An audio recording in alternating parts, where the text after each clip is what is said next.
ধন্যবাদ আমরা মিডিয়াকে। আজকে আপনারা সকলেই জানে আমরা ব্রাদার ডেভিড আজকে দিল্লিতে আন্দোলন আছে।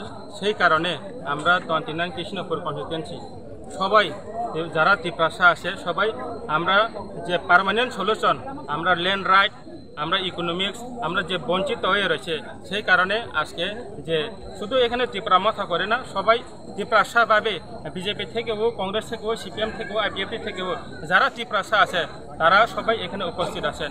এখানে থেকে একটাই মেসেজ দিতে চাই যে আমরা ত্রিপুরা সরকারের যে বিজেপি ত্রিপুরা মাথার মধ্যে এগ্রিমেন্ট যে আছে, আমরা ত্রিপ্রাসাদের যে বঞ্চিত আছে স্কুল হোক, কলেজ হোক, সব জায়গাতেই আমরা যে অর্থনৈতিক হইতে আমরা আইডেন্টিটি, আমরা যে ল্যান্ড রাইট, এটা সব নিয়ে আমরা বঞ্চিত রয়েছি।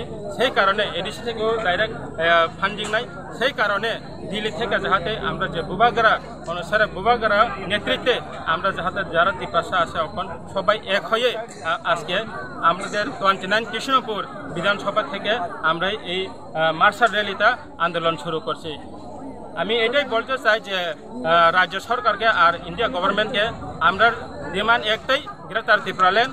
এই ডিমান্ডের অনুসারেই আমরা যে এডিসিতে, তৃতীয় এডিসিতে ডাইরেক্ট ফান্ডিং হোক, আর আমরা যে ইকোনমিক্স যাদের আমরা যে মহারাজ যে নেতৃত্বে এখন যে দাবিতে চলতেছে জনগণের স্বার্থে, এটা নিয়ে আমরা আজকে মার্শাল র্যালি করছি। শুধু এখানে না, সারা ত্রিপুরা যে প্রোগ্রাম, সারা ত্রিপুরা রাজ্যতে, শুধু 29 কৃষ্ণপুর বিধানসভা না, সারা ত্রিপুরা রাজ্যতে, সারা বিধানসভাতে এখন এই টাইমে এক মুহূর্তে শুধু দিল্লি না, শুধু ত্রিপুরা না, সারা ভারতবর্ষতে যাতে এই আওয়াজটা সবাই কাছে উঠুক, এই নিয়ে আমরা আজকে আন্দোলন করছি।